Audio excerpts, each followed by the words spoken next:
ओम शांति। आज 21 फरवरी 2021 अव्यक्त बाप दादा के रिवाइज कोर्स के 6 नवंबर 1987 के महावाक्य है, निरंतर सेवाधारी बनने का साधन 4 प्रकार की सेवाएं।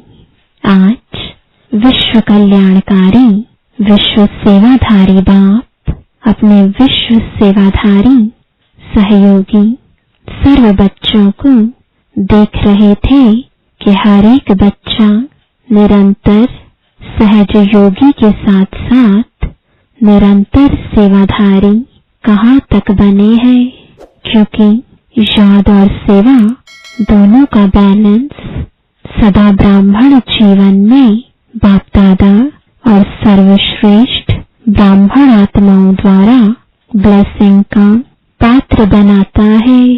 इस संगम युग पर ही ब्राह्मण जीवन में परमात्मा आशीर्वादें और ब्राह्मण परिवार की आशीर्वादें प्राप्त होती हैं। इसलिए इस छोटी सी जीवन में सर्व प्राप्तियां और सदाकाल की प्राप्तियां सहज प्राप्त होती हैं। इस संगम युग को विशेष ब्लेसिंग युग कह सकते हैं। इसलिए ही इस युग को महान युग कहते हैं। स्वयं बाप हर श्रेष्ठ कर्म, हर श्रेष्ठ संकल्प के आधार पर हर ब्राह्मण बच्चे को हर समय दिल से आशीर्वाद देते रहते हैं। यह ब्राह्मण जीवन परमात्मा आशीर्वाद की पालना से वृद्धि को प्राप्त होने वाली जीवन है। भोलानाथ बाप सर्व आशीर्वाद की झोलियां खुले दिल से बच्चों को दे रहे हैं, लेकिन यह सर्व आशीर्वाद लेने का आधार याद और सेवा का बैलेंस है। अगर निरंतर योगी है तो साथ साथ निरंतर सेवाधारी भी है। सेवा का महत्व सदा बुद्धि में रहता है। कई बच्चे समझते हैं सेवा का जब चांस मिलता है, वह कोई साधन व समय जब मिलता है तब ही सेवा करते हैं। लेकिन बाप दादा जैसे याद निरंतर सहज अनुभव करते हैं, वैसे सेवा भी निरंतर और सहज हो सकती है। तो आज बाप दादा सेवाधारी बच्चों की सेवा का चार्ट देख रहा था।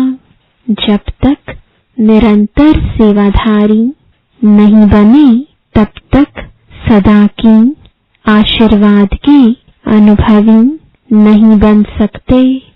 जैसे समय प्रमाण, सेवा के चांस प्रमाण, प्रोग्राम प्रमाण सेवा करते हो, उस समय सेवा के फल स्वरूप बाप की परिवार की आशीर्वाद व सफलता प्राप्त करते हो, लेकिन सदाकाल के लिए नहीं।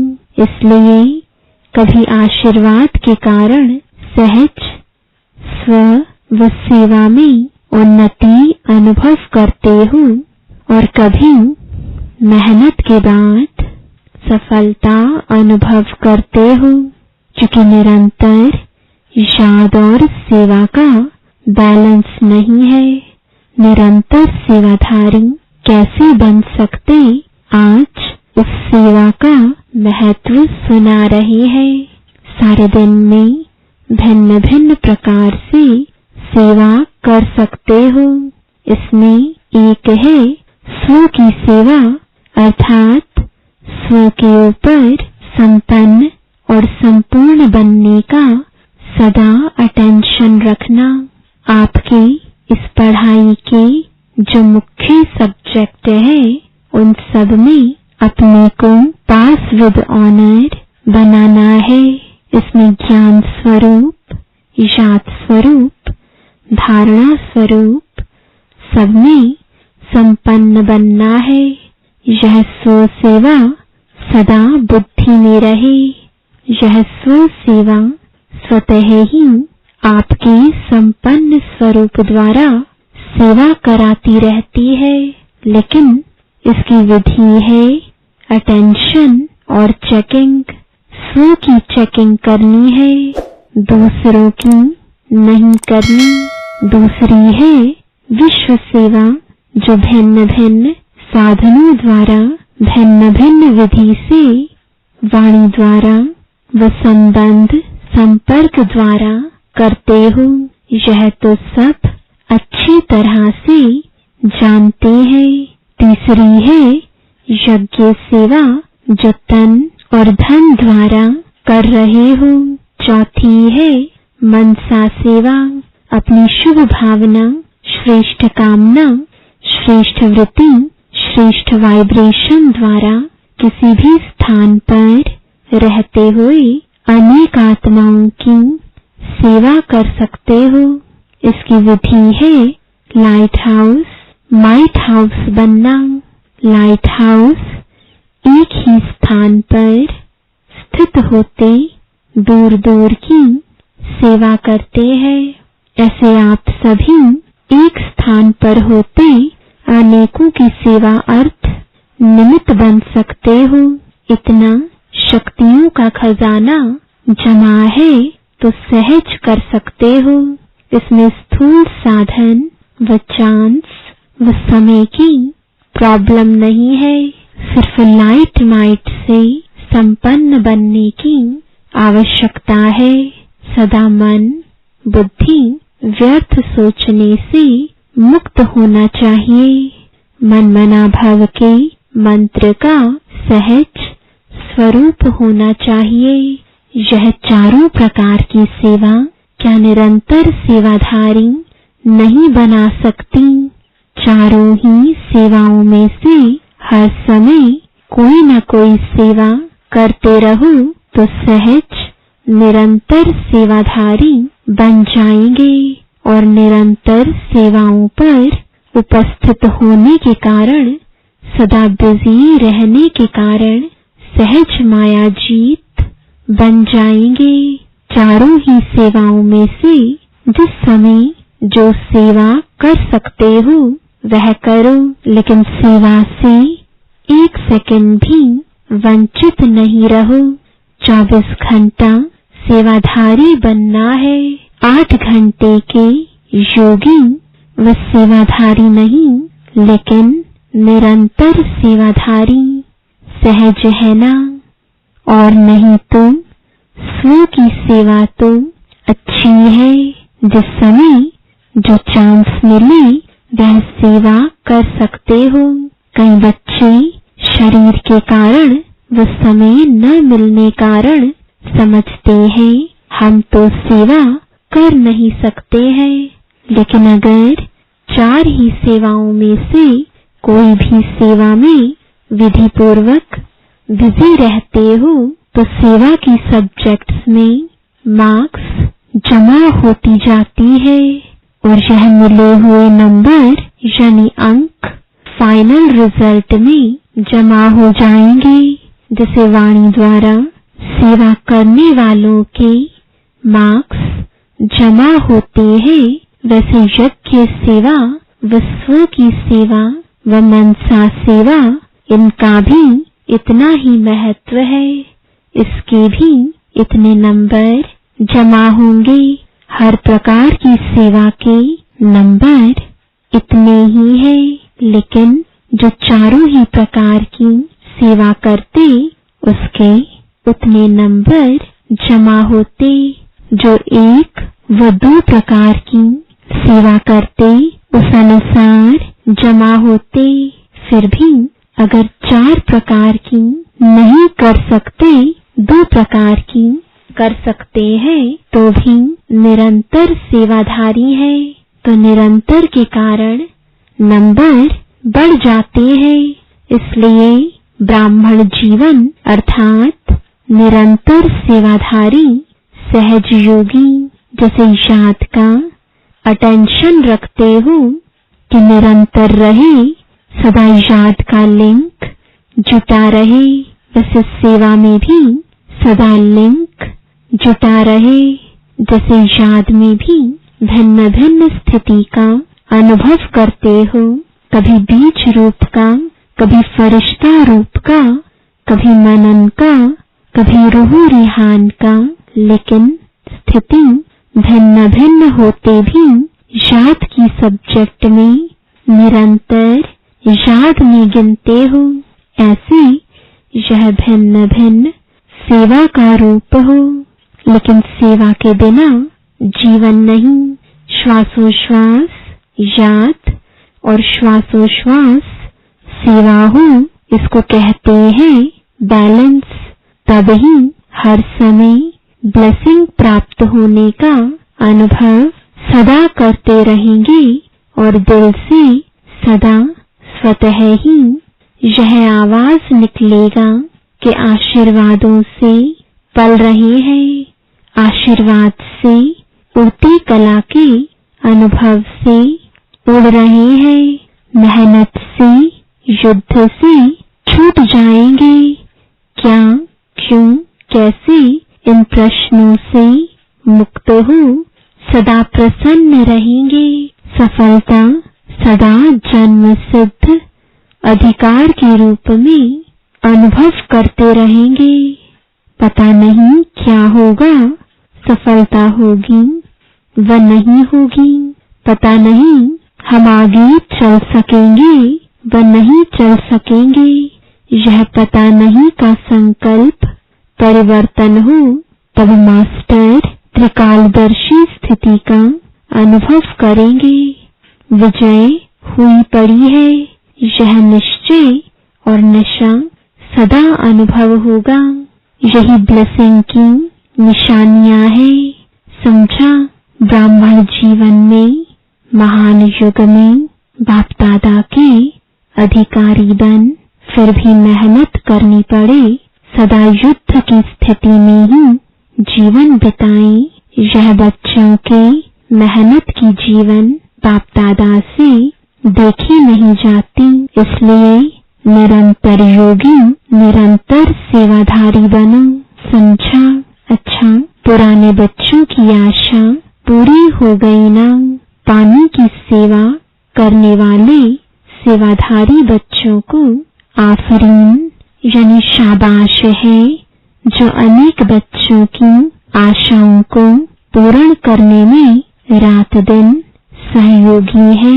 निद्रा जीत भी बन गए तो प्रकृति जीत भी बन गए, तो मधुबन के सेवाधारियों को चाहे प्लान बनाने वाले, चाहे पानी लाने वाले, चाहे आराम से रिसीव करने वाले, रहने वाले, भोजन समय पर तैयार करने वाले, जो भी भिन्न भिन्न सेवा के निमित्त है, उन सबको थैंक्स देना।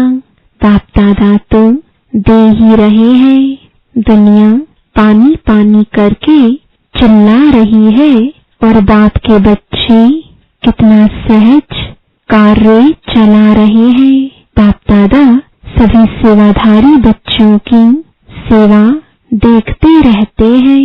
कितना आराम से आप लोगों को मधुबन निवासी निमित्त बन चांस दिला रहे हैं। आप भी सहयोगी बने हो ना? जैसे वह सहयोगी बने हैं तो आपको उसका फल मिल रहा है। वैसे आप सभी भी हर कार्य में जैसा समय उसी प्रमाण चलते रहेंगे तो आपके सहयोग का फल और ब्राह्मणों को भी मिलता रहेगा। बाप दादा मुस्कुरा रहे थे, सतयुग में दूध की नदियां बहेंगी, लेकिन संगम पर पानी घी तो बन गया ना। घी की नदी नलके में आ रही है, पानी घी बन गया तो अमूल्य हो गया ना। इसी विधि से अनेकों को चांस देते रहेंगे। फिर भी देखो दुनिया में और आप ब्राह्मणों में अंतर है ना। कई स्थानों से फिर भी आप लोगों को बहुत आराम है। और अभ्यास भी हो रहा है। इसलिए राज युक्त बन हर परिस्थिति में राजी रहने का अभ्यास बढ़ाते चलो। अच्छा, सर्व निरंतर योगी, निरंतर सेवाधारी श्रेष्ठ आत्माओं को सदा त्रिकालदर्शी बन सफलता के अधिकार को अनुभव करने वाले सदा प्रसन्न चित्त, संतुष्ट श्रेष्ठ आत्माओं को हर सेकंड ब्लेसिंग के अनुभव करने वाले बच्चों को विधाता वरदाता बाप दादा का याद प्यार और नमस्ते। दादी जी से संकल्प किया और सर्व को श्रेष्ठ संकल्प का फल मिल गया। कितने आशीर्वादों की मालाएं पड़ती हैं। जो निमित्त बनते हैं उन्हों के भी बाप के साथ साथ गुण तो गाते हैं ना। इसलिए तो बाप के साथ बच्चों की भी पूजा होती है, अकेले बाप की नहीं होती। सभी को कितनी खुशी प्राप्त हो रही है। यह आशीर्वादों की मालाएं भक्ति में मालाओं के अधिकारी बनाती है। पार्टियों से अव्यक्त बाप दादा की मुलाकात। पहली पार्टी आप सभी श्रेष्ठ आत्माएं सबकी प्यास बुझाने वाले होना। वह है स्थूल जल और आपके पास है ज्ञान अमृत जल। अल्पकाल की प्यास बुझाए तृप्त आत्मा बना देता है। तो सर्वात्माओं को अमृत द्वारा तृप्त करने के निमित्त बने हुए होना। यह उमंग सदा रहता है, क्योंकि प्यास बुझाना यह महान पुण्य है। प्यासे की प्यास बुझाने वाले को पुण्य आत्मा कहते हैं। आप भी महान पुण्य आत्मा बन सभी की प्यास बुझाने वाले हो। जैसे प्यास से मनुष्य तड़पते हैं, अगर पानी ना मिले तो प्यास से तड़पेंगे ना। ऐसे ज्ञान अमृत न मिलने से आत्माएं दुख अशांति में तड़प रही है। तो उनको ज्ञान अमृत देकर प्यास बुझाने वाली पुण्य आत्माएं हो। तो पुण्य का खाता अनेक जन्मों के लिए जमा कर रहे हो ना। एक जन्म में ही अनेक जन्मों का खाता अनेक जन्मों के लिए जमा कर रहे हो ना। एक जन्म में ही अनेक जन्मों का खाता जमा होता है। तो आपने इतना जमा कर लिया है ना। इतने मालामाल बन गए जो औरों को भी बांट सकते हो। अपने लिए भी जमा किया और दूसरों को भी देने वाले दाता बने। तो सदा यह चेक करो कि सारे दिन में पुण्य आत्मा बने, पुण्य का कार्य किया या सिर्फ अपने लिए ही खाया पिया मौज किया। जमा करने वाले को समझदार कहा जाता है। जो कमाए और खाए उसको समझदार नहीं कहेंगे। जैसे भोजन खाने के लिए फुर्सत निकालते हो क्योंकि आवश्यक है, ऐसे यह पुण्य का कार्य करना भी आवश्यक है। तो सदा ही पुण्य आत्मा हो, कभी कभी की नहीं। चांस मिले तो करे नहीं, चांस लेना है। समय मिलेगा नहीं, समय निकालना है, तब जमा कर सकेंगे। इस समय जितना भी भाग्य की लकीर खींचने चाहो उतना खींच सकते हो, क्योंकि बाप भाग्य विधाता और वरदाता है। श्रेष्ठ नॉलेज की कलम बाप ने अपने बच्चों को दे दी है। इस कलम से जितनी लंबी लकीर खींचनी चाहो खींच सकते हो। अच्छा, दूसरी पार्टी सभी राजऋषि होना। राज अर्थात अधिकारी और ऋषि अर्थात तपस्वी। तपस्या का बल सहज परिवर्तन कराने का आधार है। परमात्मा लगन से स्वयं को और विश्व को सदा के लिए निर्विघ्न बना सकते हैं। निर्विघ्न बनना और निर्विघ्न बनाना, यही सेवा करते होना।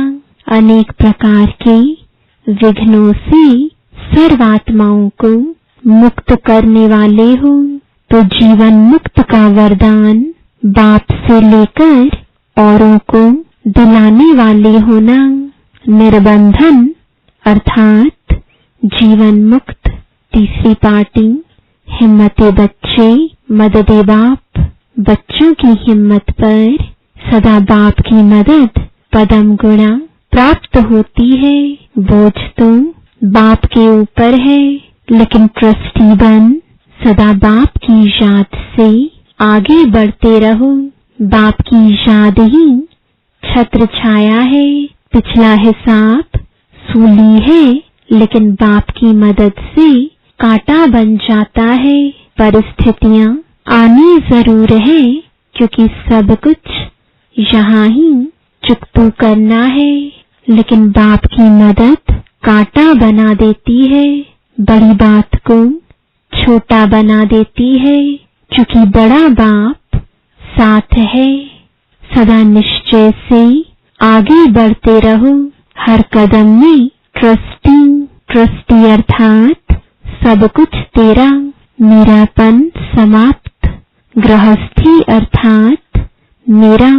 तेरा होगा तो बड़ी बात छोटी हो जाएगी, और मेरा होगा तो छोटी बात बड़ी हो जाएगी। तेरापन हल्का बनाता है और मेरापन भारी बनाता है। तो जब भी भारी अनुभव करो तो चेक करो कि कहाँ मेरापन तो नहीं।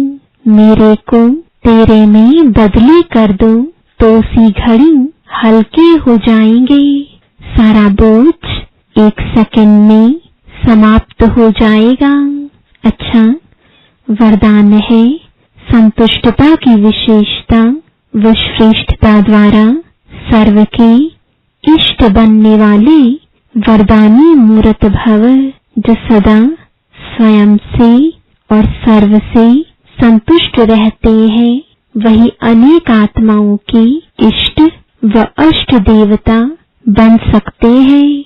सबसे बड़े तो बड़ा गुण कहूं, दान कहूं या विशेषता व श्रेष्ठता कहूं, वह संतुष्टता ही है। संतुष्ट आत्मा ही प्रभु प्रिय, लोकप्रिय और स्वयं प्रिय होती है। ऐसी संतुष्ट आत्मा ही वरदानी रूप में प्रसिद्ध होगी। अभी अंत के समय में महादानी से भी ज्यादा वरदानी रूप द्वारा सेवा होगी। स्लोगन है, विजयी रत्न वह है जिसके मस्तक